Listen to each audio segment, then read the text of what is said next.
Hi everyone.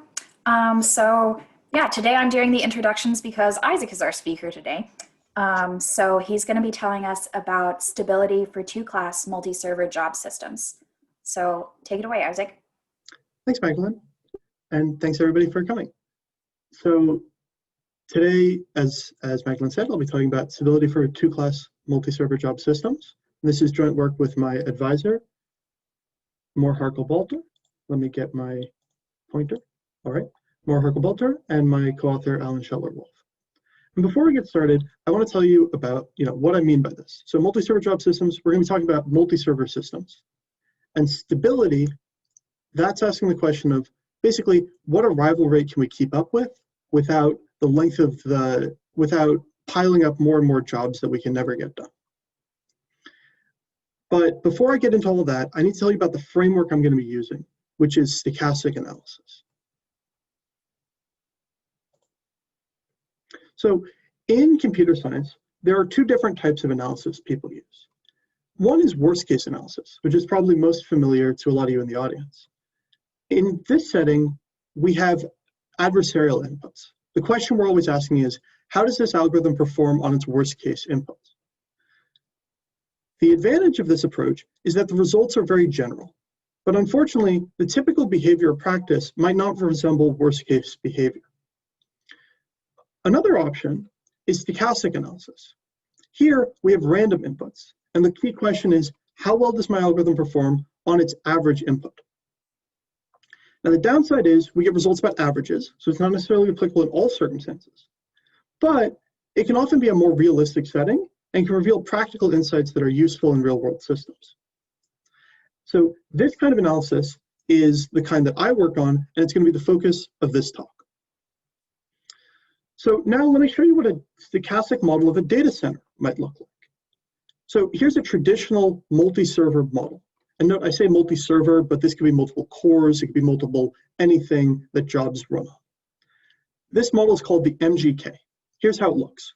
You have K servers, each with one job, each can run one job. And then if jobs arrive when there's no servers available, they're placed into a queue. And with the MGK model comes certain stochastic assumptions. We assume a Poisson process of arrivals with arrival rate lambda. And if you haven't heard of a Poisson process, just think of it as breaking up time into lots of little steps, and then you flip a coin at each step to see if you get arrival then or not. So it's like a completely random process. We also assume, here the duration of a job is its length. That's how much time it's going to take, or its width, depending on how you're looking at it. And we assume a IID job duration distribution that all durations are sampled from when the job arrives. We also assume a first come, first serve scheduling order. So the job that runs next is the one that's been waiting the longest. And we assume that all the servers are identical. Now, this model has been popular for a long time, but in recent decades, it doesn't model data centers so well. In particular, this one-dimensional concept of a job has some problems. So here's a question for all of you guys. Why does the one-dimensional job model no longer resemble modern data centers? There can be many answers, but I'd like to hear what you guys think.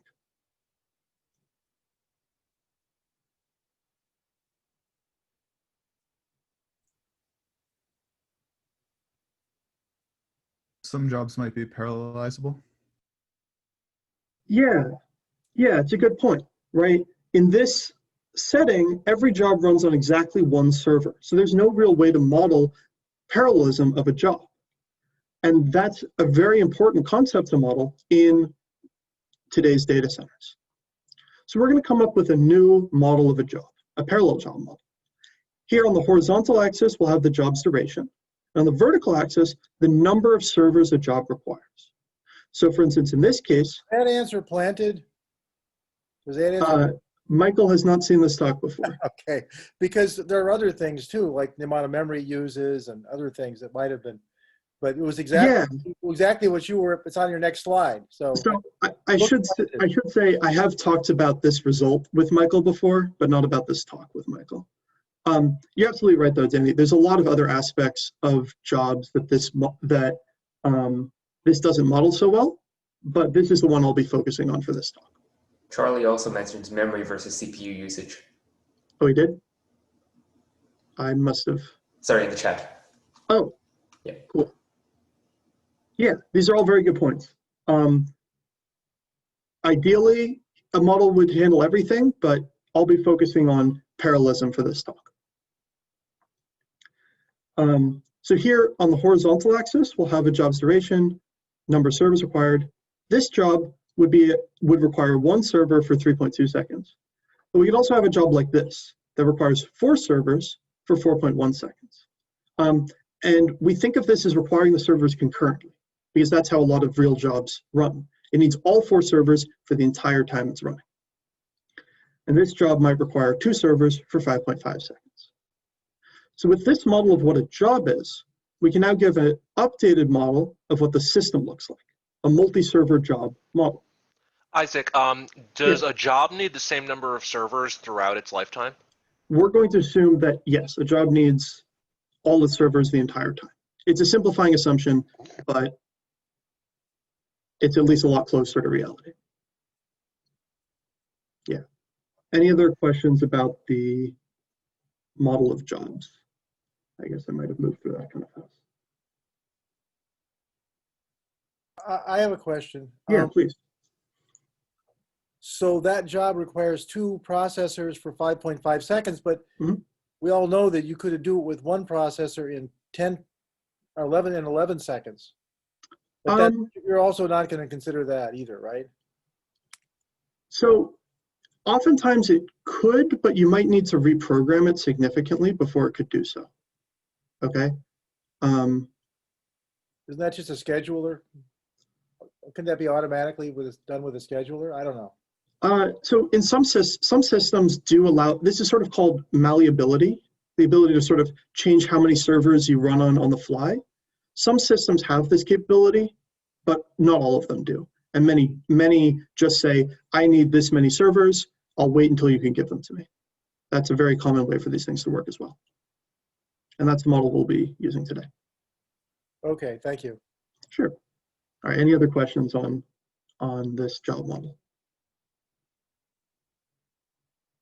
Okay. So with that in place, here's what our system will now look like. So the jobs are now 2-dimensional. They both have their duration and the number of servers they require.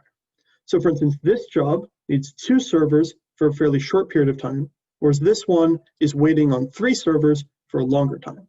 There's 1 server available, but it can't fit yet because it needs 3 all at once. And we'll assume that this duration is that the number of servers and the duration are sampled IID from some joint distribution over that pair. With this in place, this model actually closely resembles a lot of modern data centers. So for instance, the data centers managed by Google's Borg scheduler all work on this paradigm of a job says how many servers it's going to need, waits till it gets those servers, and then runs on them for some period of time. So Isaac, since this job is blocked, can the jobs behind it that require only 1 server kind of sneak past it? So in this talk, we're going to be talking about first come, first serve scheduling. So this one is older, so it has first priority. Other systems might use something like what you're describing, which is often called backfilling, but that has some downsides that I'm not really going to get into here. We're going to be thinking of first come, first serve scheduling in this talk. Okay. Great. So when you're using a system like this, there's maybe the most important question you could ask is the question of stability or throughput. So to define that, a system is called stable if, as you run it over a long time, the queue stays short. It doesn't explode in length, backing up jobs ad infinitum. And an important question for these systems is, what is the maximum stable arrival rate? Or to put it another way, that's equivalent to asking, what's the maximum throughput that the servers can attain? In an MGK, this question turns out to be easy to answer. Remember, that's the one where jobs take one server each. In this setting, it turns out that a system is stable as long as its arrival rate is smaller than k, the number of servers, divided by the mean duration of a job. A way to see why this is true is you can think of the rate at which work arrives to the system as the number of jobs per second times the amount of time it's going to take each of those to complete. That's the rate work arrives. And k, the number of servers, is the rate work will be completed as long as you have enough jobs that all of the servers are active. So here we have this very nice formula for stability. In the multi-server job model, on the other hand, we don't have any such nice formula. It's actually an open problem. What arrival rates are stable and which ones are not? And the reason why this is an open problem is because of waste. Waste is the number of empty servers despite the presence of jobs in the queue. Notice in an MGK, you'll never waste a server. If there are jobs in the queue, all the servers must be full. But because of the thing that Anupam just asked about, these jobs that need more servers, there can be variable amounts of waste at different times. And that makes this problem hard. All right, does the problem of stability make sense to people?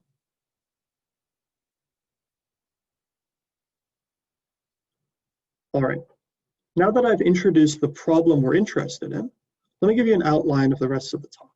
So first, I introduced this multi-server job model where jobs have their number of servers required and their duration.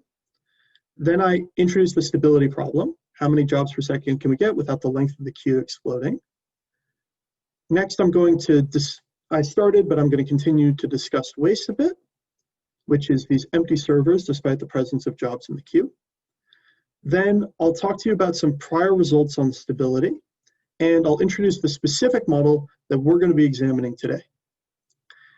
At this point, I'll have introduced all the modeling ideas, and I'll be able to get into some of the proof ideas. So our one key idea in our proof is something called the saturated system. Basically, we're going to reduce the problem of analyzing our original system to analyzing the simpler system where you can think of it as the server is always full. The servers are always full. And it turns out this system will admit some really beautiful results. And we'll be able to translate those results to get elegant analytical results for stability of the original system. And finally, we'll take those results and I'll give you some insights into real system in the form of some charts at the end. Okay, so now let me discuss waste a bit more. So it turns out understanding stability is equivalent to understanding average waste. But understanding average waste is really hard. It's sort of a randomized packing problem, and it's very difficult. For instance, in some cases, we might only waste, one server or a few servers. Other cases, maybe none at all. And other cases, maybe a huge number if there's a job needing lots of servers at the head of the queue. And in order to understand stability, we'll need to understand what fraction of the time do we spend in each of these several scenarios. That's what makes this problem so difficult. So there really hasn't been that much work on understanding stability and waste in these multi-server job systems. But let me tell you about what work does exist. So going back to 1984, there's a paper by Brill and Green where they look at a two-server multi-server job system. So even with that, that's already a very restrictive assumption. And they have to make another restrictive assumption, which is that the two types of jobs, either requiring one server or two servers, both have the same duration distribution, independent of the number of servers. And even with all these assumptions, they get this really ugly result for the steady state of the system, meaning the long-term probability of being in a certain system configuration that involves finding the root of a quartic equation, and it's very, very messy. They are able to solve it. Also in 2007, for some reason, Filopoulos and Karatsa solved exactly the same problem. Right, two servers, same distribution, exactly the same. More recently, in 2016, Rumyantsev and Morozov they generalize this to allow an arbitrary number of servers, but they still make this single duration distribution independent of the number of servers assumption. But they are able to get a stability result given these assumptions. So that's what the prior work exists. What prior work exists. Let me now tell you about our results. We allow an arbitrary number of servers. We allow jobs to have that require different numbers of servers to have different job size distributions. Specifically, we have 2 job classes. And in each class, a different number of servers can be required with a different job size distribution. And that means we have the first analytical result in a model that can handle correlation between the number of servers and the duration of a job. And that's really important because it opens up this whole new world of analytical modeling.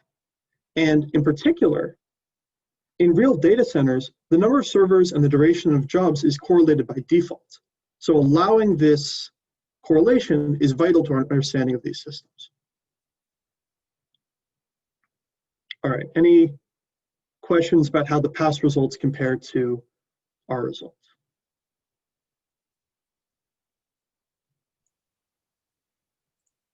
So, okay, so there are 2 job classes. In other words, there'll be one class, and each class will be defined by a distribution of number of servers required, and also somehow a distribution or a joint distribution of servers and job size or something. So I'm going to clarify this a lot more in a couple slides. So don't worry about that, okay? Why don't we just come back to that in a couple of slides. But first though, let me just spell out what our contributions are. So we derived the first analytical formula for stability in the 2-class multi-server job model. And that's the first model where we can admit correlation between the number of servers a job requires and its duration. We also introduced a novel technique for analyzing multi-server job systems, which is this thing called the saturated system that I'll introduce coming up soon. Now, let me give you some specifics on this 2-class model. So we've got our multi-server job system, and every job now has a class. And here's what the job requirement distribution is going to look like. With probability P1, a job is a class 1 job, and it'll require N1 servers, which in this example here is 2 servers. And it'll also require a duration that's an exponential distribution with rate mu1, which here is a relatively small average amount. And with probability P2 will be a class 1-2 job, require N2 servers, which here is 3 servers, and require an exponential distribution with rate mu2 of time, which here is a larger mean amount. And just to clarify a few things, P2 is just 1 minus P1, and without loss of generality, we're going to assume that N1, the number of servers required by a class 1 job, is smaller than N2, the number of servers required by a class 2 job. Just to clarify something, in this example, the class 2 jobs happen to take longer on average than class 1 jobs, but that's not required. The only assumption we're making is that class 2 jobs require more servers. All right, does the 2-class model make sense? So in all your diagrams, you show the processors or servers as being linearly organized in a straight line, but I assume that's just for convenience of drawing the picture, has nothing to do with reality, with what the actual model is doing. Yeah, that's right, exactly. We just, yeah, I just wanted to draw it like this. But in general, we're assuming all the servers are identical, so a job could run on any mixture of servers it needed.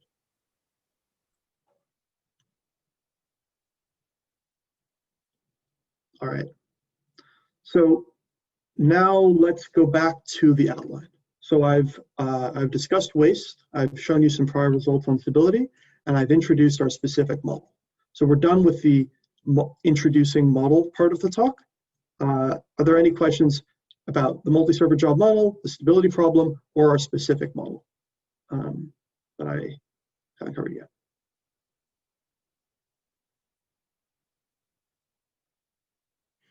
All right, so now it's time for me. So now we're going to start going towards the proof But before we get into that, I'm going to give you an example of what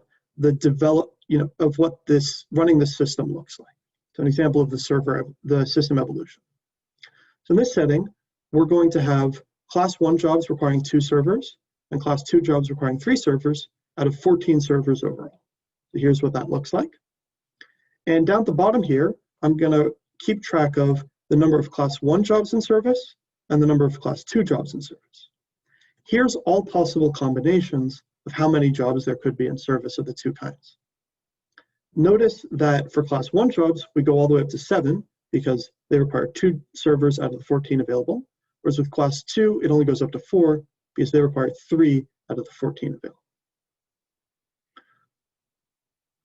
Okay, so now we start off at 0, 0, and jobs arrive, and we move about through the system. Now at this point, all but one of the servers are occupied. This means if more jobs arrived, they could not enter service because there's not enough servers available. The only way the jobs in service will change is if a job completed. Let's say, so we describe these, we describe states like this one as the servers being saturated. And these are the possible combinations of how many jobs can be in service under which the servers can be saturated. Now let's say a class 2 job arrives and this class 1 job here completes. Now there's 3 servers available, so the class 2 job can move into service and our system configuration moves over to this point.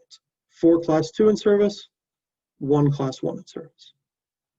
Now maybe a class 2 job arrives and this class 1 job completes. Now here's a question I have for you guys. Is the system saturated right now with 4 class 1 in service and this class 2 in the queue? What do you guys think? Yes. Yeah, very good. If more jobs arrived, it's not going to change what jobs are in service. And that's the definition of saturated. Okay, now maybe this another arrives, a class 2 job finishes. At this point, 2 jobs went through service. This class 2 job, but there's still 2 servers available, so this class 1 job will also enter service. And we'll move over to this state. Maybe another job will finish, and this job will move into service. We'll have some more arrivals. Here's another possibility that can happen. When a class 2 job completes, we could have 2 class 1 jobs enter service. And so then we move over to this state. Now, here's something I want you guys to notice. This whole time, recently, we've had jobs in the queue. And during that period of time, we've always stayed in this saturated region. And that gives rise to a sort of an insight. Only states with saturated servers matter for stability, because those are the only states we can be in when there's lots of jobs in the queue. So this gives rise to an idea. Maybe instead of looking at our original system, we could look at a system that somehow only had states corresponding to these saturated conditions. Maybe that would be an easier system to analyze. But before I get to that, I just want to ask, does anybody have any questions about the evolution of the system here? All right, so let's, so we're going to define a new system that's based around these saturated states. Here's what that system will look like. We're only going to include states where no more jobs can enter service, saturated states. And we'll imagine that more jobs are always available. So here's an example of what a state of this system could look like. We just look at the servers because we don't really care about what's in the queue. There's always more jobs. Here's another possibility for what a state of the system could look like. Sure, there's 1 server available, but no job could fit there. Another possibility is that we have, even if we had 2 servers open, if there's a class 2 job at the front of the queue, blocking the front of the queue, then this could also be a state of the saturated system. There's more jobs in the queue, won't change anything. And here's another possibility looking similar. We'll describe this job here as the blocking job. Notice only class 2 jobs can be the blocking job, because a class 1 job isn't big enough to prevent anything else from being in service. When we write down a state of this system, its state descriptor will look like the following. Is there a blocking job? How many class 1 jobs are there in service, and how many class 2 jobs are there in service? So for instance, we'd write down this state as 042 and this state as 051. These states do have blocking jobs, so this would be 132 and this would be 104. All right. So now that we've defined the saturated system. So I have a question. Oh yeah, please. Question. Mhm. That blocking job is only going to be a Boolean, really. It's only going to have two Right. possibilities because of the bigger size job is the only type that could block. Is that right? Exactly, exactly. If there was a small job in front and it wasn't entering service, then nothing could enter service, and we don't even need to write it down. That's what's going on over here. Whereas here, a class 1 job would be able to enter service, but a class 2 job can't. So we do write it down. So yeah, exactly. Any other questions about the saturated system?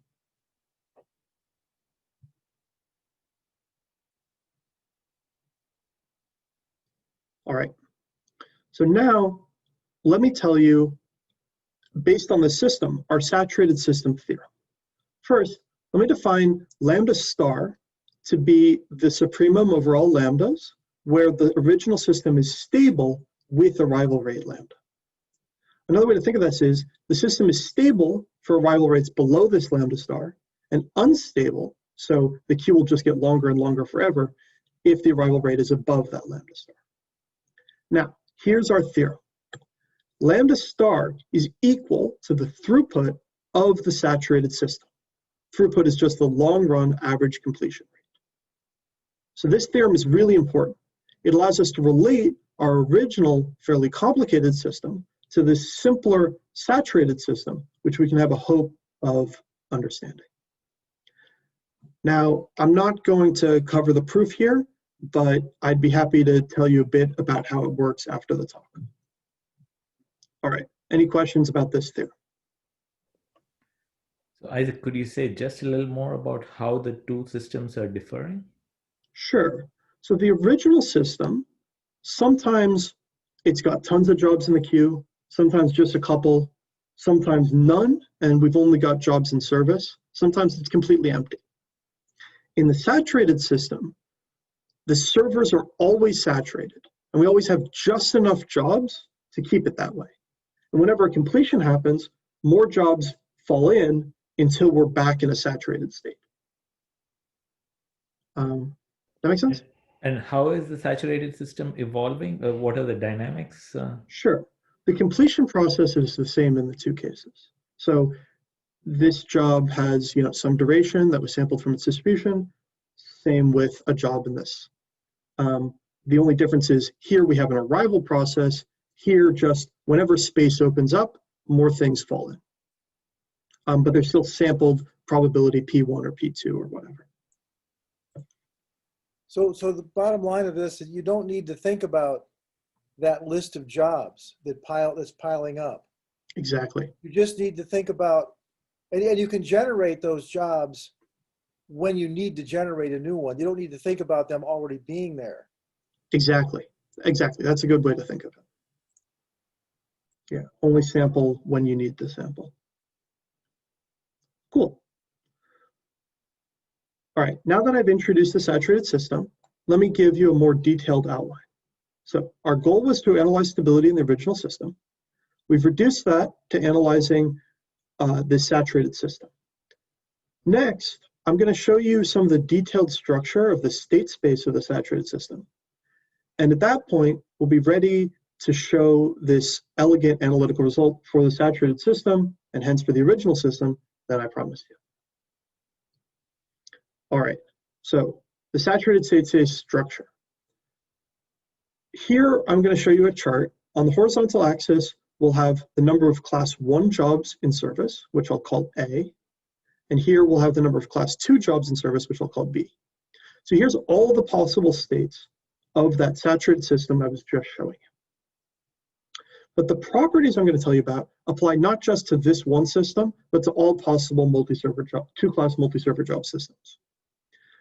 The first property is that there's always exactly one state with A class 1 jobs in service, and we'll call that unique state S1 of A.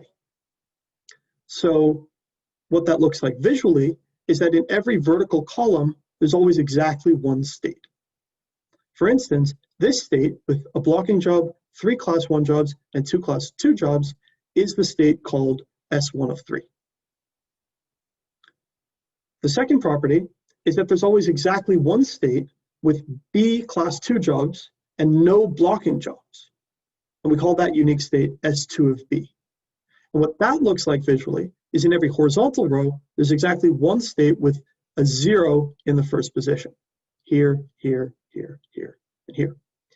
And we call, so for instance, S2 of 3 is this state with no blocking job, 2 class 1 jobs, and 3 class 2 jobs. Any questions about the saturated state space?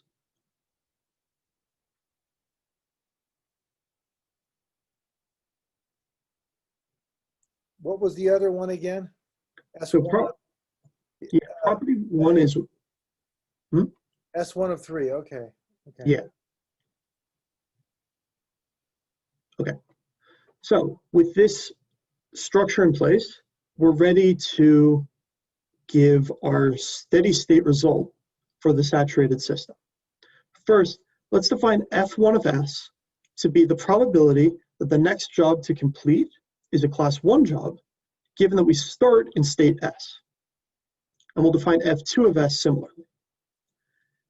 It turns out to be easy to prove that F1 of any state with A class 1 jobs and B class 2 jobs is A mu1 over A mu1 plus B mu2.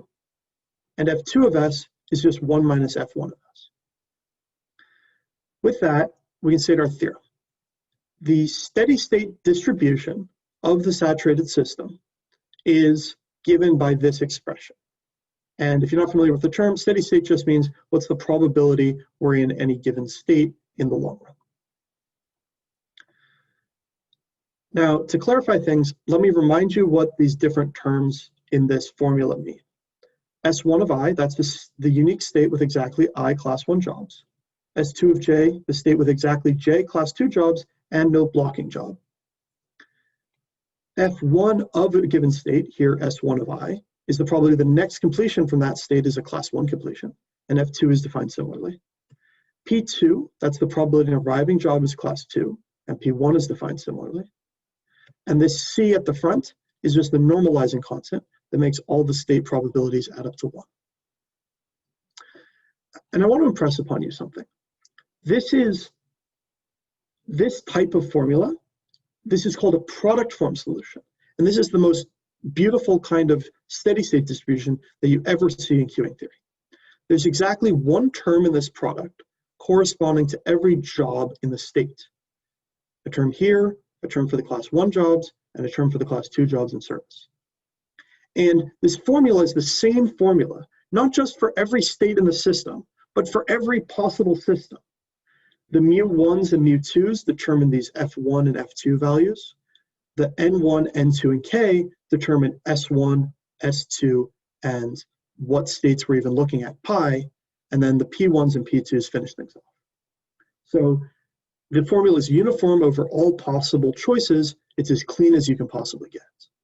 And the reason we got such a nice solution is because we defined the state space the right way. The saturated system has a nice solution where the original system doesn't.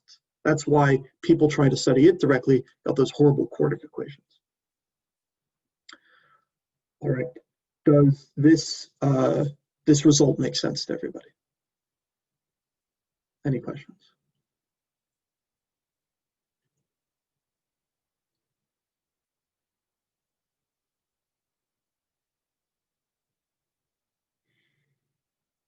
All right, so now that we have the steady state result, we're ready to go back to our original question and prove a stability result. So I think, Oh, sorry, yes. yeah, how should I mean, I understand what this is. I understand each of the terms, but what does it, What does it mean? can you give me some intuition for what it's saying? What I should Yeah, take away sure. from this? Sure. I guess something we can think of is, when will the terms in this product be large and when will they be small? Okay. Okay. So F1 of S1 of I, that's saying, basically in all the states that are like my state or have less class 1 jobs like me, what's the chance of a class 1 job finishing? So if we have sort of way more class 1 jobs than typical, it'll be very likely the next completion is a class 1. Whereas if we have less class 1 jobs than typical, it'll be likely the next completion is not a class 1.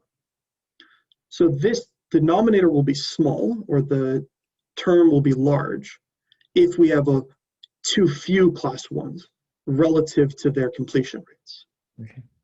So that sort of biases the probabilities towards having about the right number, the typical number of class 1 jobs. And that's a combination of the relative completion rates, but also the probability an arriving job is a class 1 job. So that's how I think of it. Okay, cool. Thank you. Sure. Can I ask something? Yeah, please do. So I guess I'm trying to understand the F1 of S. I mean, Yeah. it's the state is defined by it's one of these saturated states. Exactly. But isn't there more information about that state? That all the state specifies is how many of each type of job is Yeah. running. But they could be running for different amounts of time already, and therefore they could be freeing up in there's some arbitrary vector of completion times for Right. jobs that are Right. set. But So- where's that in this formula here? Annie, there's a very important assumption we made early on, which I've got up here in the corner, which is that these duration distributions are exponential, okay? And an exponential distribution has a very special property. Ah, okay. Right. So it doesn't matter. Yeah. Exactly. It doesn't matter how long it's been running. They started. Okay. Yeah. If I had any other distribution than this, it would make the problem way more complicated. And I wouldn't be able to get anything nearly as nice as this. Though certainly, I'd be overjoyed if one day that was possible to be solved. But I have no idea how to do it. So yeah, we made this assumption, and that's what allows our states to be this simple. Yeah. Any other questions about this this theorem here?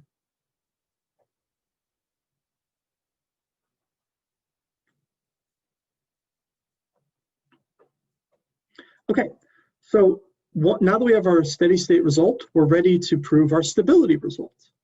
Our original question was, for what arrival rates is the original system stable? We've reduced that to the problem of analyzing saturated system throughputs.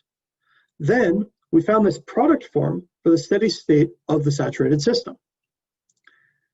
From there, it's easy to derive an analytical expression for saturated system throughput, and from there back to an analytical expression for the boundary of stability, lambda star. And that completes the result we set out to prove. All right, does this result progression sound good to everybody?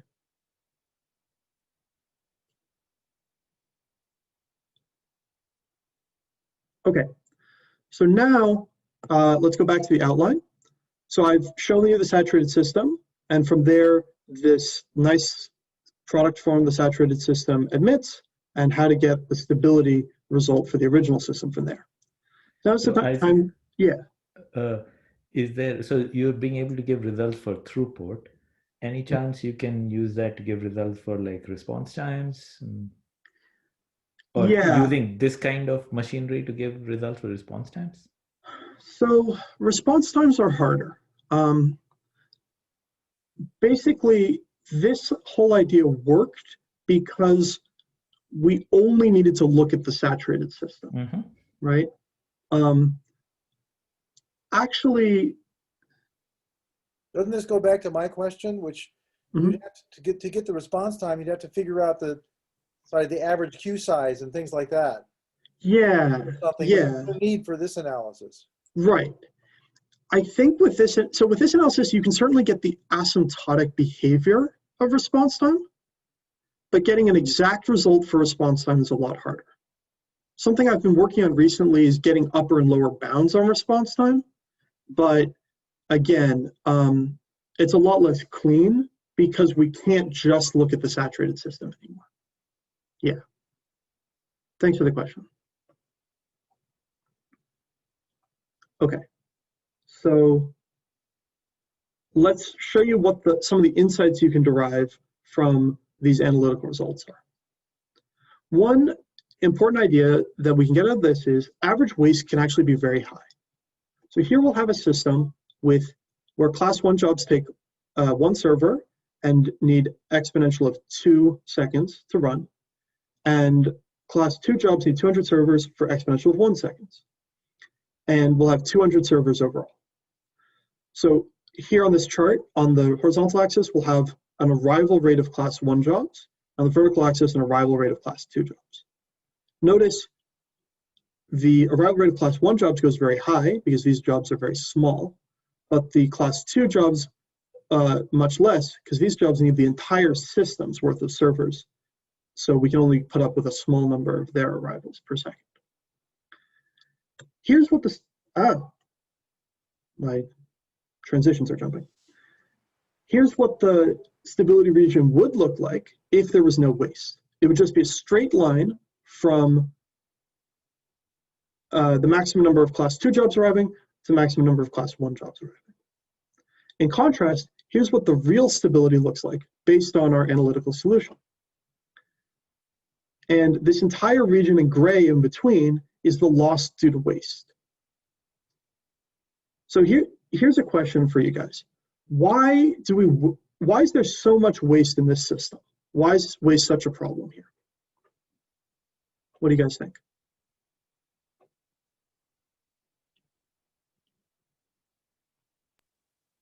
The numbers are not very smooth, right? Yeah, things don't sort of intermesh well. The big Yeah. job, whenever a big job is waiting, Hmm? it could be blocked by one small job. Yeah, exactly. Charlie in the chat says there's a large difference in size between the classes. Yeah, I would say all these are correct, right? Having this really big job that can be blocked by even a single really small job is just waiting for a ton of waste. And as it turns out, that waste can be like 2/3 of the system in the worst case. So it really pays to think about how much of your system you're wasting. This is maybe a worst case situation, but it's an important problem to think about. Another important insight is that waste can be non-monotonic. So you can't just use some simple heuristic. You have to look at the details. Let me show you what that looks like. In this setting, we'll have class 1 jobs need 1 server, class 2 jobs need 67. Half of all jobs are in each category, and we'll have 201 servers total. So on the horizontal axis, we'll have the relative class durations. On the left, class 2 jobs are slower. On the right, class 1 jobs are slower. And on the vertical axis, we'll have the average waste relative to the maximum possible waste, which in this system is 66 servers. So here's what waste looks like. When class 2 jobs are much slower, there's almost no waste. And when class 1 jobs are much slower, you waste almost all the servers. But in between, it's much more complicated. There are peaks and valleys and peaks and valleys and peaks. So you can't just use some simple heuristic like it just goes up from left to right or something like that. It makes a big difference whether you're at a point like this, wasting around 20% of the maximum possible, or at a point like this, wasting around 90% of the maximum possible. And as far as I know, the only way to derive where these points are is based on our analytical solution. All right, any questions about these two insights? Where does that setting that you this chart, I'm sorry, this chart encompasses more than just the simple setting that you've listed above it, right? Where is that? Is this chart just for that setting? Yes. So I've fixed, What's changing then? what's changing is the relative class durations. So imagine here, maybe class 1 jobs take 1 second on average, but class 2 jobs take 10,000 seconds on average. Whereas here, those are reversed. Class 2 take 1 second on average, and class 1 take 10,000. It turns out only the ratio between the two numbers affects the waste, although it's a bit subtle to prove that. That should be a derivable from your analytic solution, right? It is, yeah. There's like certain points where it's minimal, where the waste is minimal, like like here. around 70 or something like that. Yeah. Yeah. Yeah, here we have very low waste. When the class 1 jobs are about 70 times slower than the class 2 jobs. But over here, when they're maybe 5 times slower, we have a huge amount of waste. Okay. And yeah. Any other questions about these charts? So Isaac, can you do these things then give rule of thumb Yeah. ways of somehow saying, oh, I want high throughput, what should my system look like? Sure. So I have more of these in the paper. Okay. But this low over here and high over here, more generally on the left-hand side, if your class 2 jobs pack perfectly into your total servers, then you'll have low waste over here, right? So 67 divides 201, low waste over here. On the right-hand side, your waste mostly comes down to is going to approach 100%, not exactly, it's a little more complicated. We have more formulas in the paper. But you can get all of these by starting with our analytical results and then looking at them in some limiting regime. We also have insights into when do you expect big monotonicities, when do you not, stuff like this. All right. Okay, so that's everything I wanted to tell you about. Let me wrap things up. So here I showed you how to derive an analytical solution for stability for this 2-class multi-server job systems. And we did so based on the saturated system. The proof is based on the saturated system, which gives this beautiful product form result over here. And it's this correspondence between the original system and the saturated system that matters. And before we go, I want to leave you with some open problems. First, can we go beyond 2 classes, right? This solves the 2-class problem, but there's a whole world out there of more classes. Can we go beyond stability? So Anupam asked us about this earlier, but we might care about other things like latency, aka response time, or still other properties of the system. Can we go beyond first come, first served scheduling?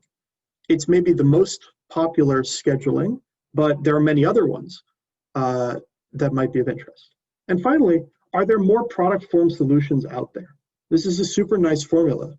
Can we find anything like this in other settings? So that's everything I wanted to tell you about. Thank you, and I'd be happy to take any questions. Great, let's clap for the speaker first.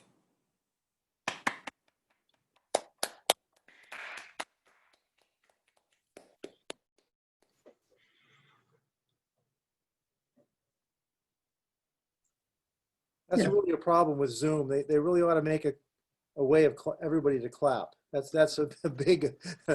So they have that on the participants list. There's a clap hand, yeah. Yeah, it's not an audio cue, but. Oh, okay. It should be if you push the clap button, then there's a clap noise. There we go.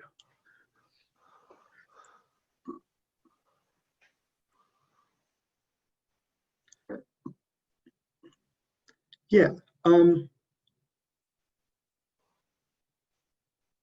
Actually, there's something I can point out. So, Danny, you were asking about why only the mu1 and mu2 ratio matters.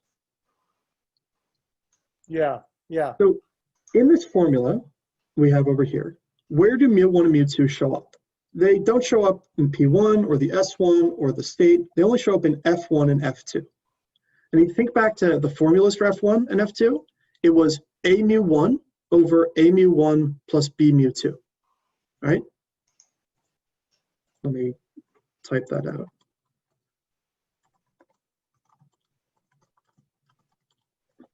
This formula is only dependent on the ratio between mu1 and mu2, not on their specific values. So that's why the steady state doesn't depend on it. And it turns out the steady state directly determines waste. Uh-huh, okay. Yeah. Yeah, any other questions? Oh, Charlie has a hand up. Yeah, so you mentioned once or twice during the talk that Google's Borg scheduling system is using something like this, but with a whole bunch of different job classes. Is there Yeah. anything that they could take as sort of an insight from your work and apply it back to their stuff? Or is it just you're eventually hoping to get something useful for them and this is a stepping stone? There's two parts. One, actually, this work was inspired by some work my advisor did with them. So that's part of the connection. But also, yeah, some of the important insight is probably the most powerful thing determining your waste is how big are your biggest jobs. And that holds true even if you have a fairly small fraction of those large jobs, where intuitively maybe you wouldn't guess that would be the case. But certainly if we could handle more than 2 classes, it'd be a lot more applicable to their situation. So you seem to be suggesting that even if you have a whole bunch of classes, the ones that are really important are the smallest and the biggest. Is that correct? Or?